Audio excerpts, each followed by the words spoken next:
Selamat pagi saudaraku seiman dalam Kristus. Salam sehat dan sukacita untuk kita semua. Marilah kita siapkan hati dan pikiran kita untuk mendengarkan firman Tuhan. Tuhan beserta kita sekarang dan selama-lamanya. Inilah Injil Yesus Kristus menurut Yohanes bab 19 ayat 31 sampai 37. Dimuliakanlah Tuhan. Karena hari itu hari persiapan, dan supaya pada hari Sabat mayat-mayat itu tidak tinggal tergantung pada kayu salib, sebab Sabat itu adalah hari raya yang besar. Maka datanglah orang-orang Yahudi kepada Pilatus dan meminta kepadanya supaya kaki orang-orang itu dipatahkan dan mayat-mayatnya diturunkan. Maka datanglah prajurit-prajurit itu mematahkan kaki orang yang pertama dan kaki orang yang lain yang disalibkan bersama-sama dengan Yesus.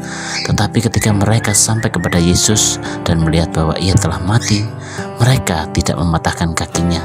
Tetapi seorang dari antara prajurit itu menikam lambungnya dengan tombak, dan segera mengalir keluar darah dan air. Dan orang yang melihat hal itu sendiri yang memberikan kesaksian ini, dan kesaksiannya benar, dan ia tahu bahwa ia mengatakan kebenaran, supaya kamu juga percaya, sebab hal itu terjadi supaya genaplah yang tertulis dalam kitab suci, tidak ada tulangnya yang akan dipatahkan. Dan ada pula nas yang mengatakan mereka akan memandang kepada dia yang telah mereka tikam. Demikianlah sabda Tuhan. Terpujilah Kristus. Selamat pagi para sahabatku, sahabat suara hati, rekan muda dan para pendengar dimanapun Anda berada. Dalam bacaan Injil hari ini mengisahkan tentang lambung Yesus yang ditombak. Ada sebuah cerita tradisi yang berkembang tentang prajurit yang menikam lambung Yesus dengan tombak. Konon namanya adalah Longinus. Ia adalah seorang prajurit Romawi yang mengalami gangguan mata.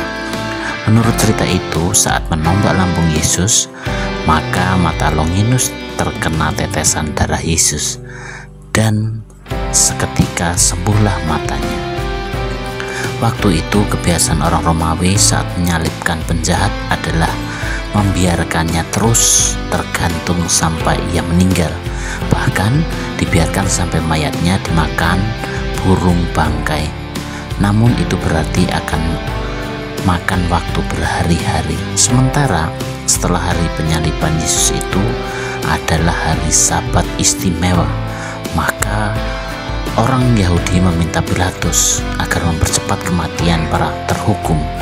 Salah satu caranya adalah dengan mematahkan kaki mereka, sehingga mereka tak sanggup meluruskan tubuh dan tidak bisa bernafas lagi.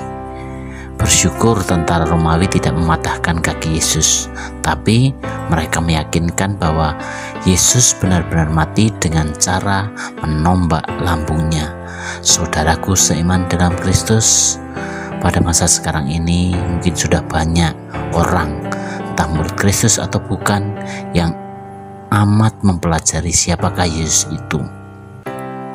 Pengetahuan mengenai Yesus yang kadang disebut juga Yesus logi didalami oleh tak terbilang jumlah yang begitu banyaknya. Namun memuliakan hari raya hati Yesus yang Maha Kudus sangat perlulah orang benar-benar mendalami siapakah Yesus itu, supaya mereka tahu tentang Yesus tidaklah cukup untuk menjadi murid Kristus. Dalam perjalanan di mana Yesus berkarya lebih kurang 3 tahun, sudah banyak sekali orang Yahudi mengetahui adanya Yesus.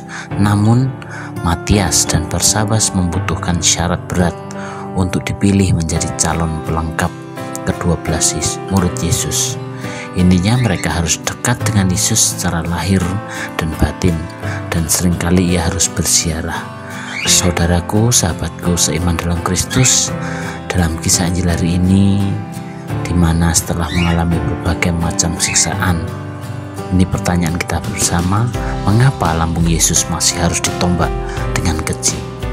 Mungkin ada rasa tidak terima, namun di balik peristiwa keji itu ada maksud Tuhan yang begitu indah, sebab dengan pembuktian ini semua saksi melihat bahwa Yesus sungguh meninggal, dan ini membuat kebangkitannya menjadi sesuatu yang sangat luar biasa.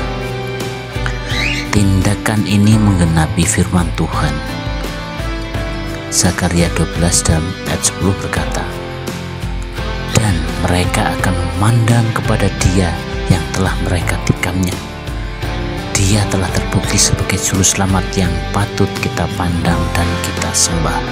Saudaraku seiman dalam Kristus, melalui kisah lampu Yesus ditikam, sudah sepantasnya kita mengucap syukur atas cinta Tuhan yang begitu luar biasa. Tapi tidak cukup hanya berhenti hanya pada rasa syukur saja. Dunia baru itu yang mengalir dari hati Yesus itu tidak jadi dengan sendirinya. Pembaharuan itu mulai dari kita. Itu pula yang menjadi warta hari raya hati kudus Yesus. Kita dipanggil untuk menjadi pembaharu dengan terlebih dahulu menjadi manusia baru, sehingga dapat membawa hati baru untuk orang-orang di sekitar kita. Setiap kali kita memandang Dia yang tertikam, semoga kita pun diubah, hati kita diubah, diberdayakan agar kita mengasihi seperti Ia sendiri telah mengasihi kita. Devosi kita kepada hati kudus hendaknya menuntun kita pada cara hidup menurut hati Yesus, agar hati Allah hadir di tengah-tengah kehidupan kita. Semoga ini menjadi warta sukacita untuk kita semua. Dan marilah kita berdoa dalam nama Bapa dan Putra dan Roh Kudus. Bapa yang penuh kasih, terima kasih untuk firman-Mu hari ini. Ajarilah kami agar kami bisa belajar bagaimana Yesus yang lemah lembut dan rendah hati. Jadikanlah hati kami seperti hati-Mu. Amin. Dalam nama Bapa dan Putra dan Roh Kudus. Amin.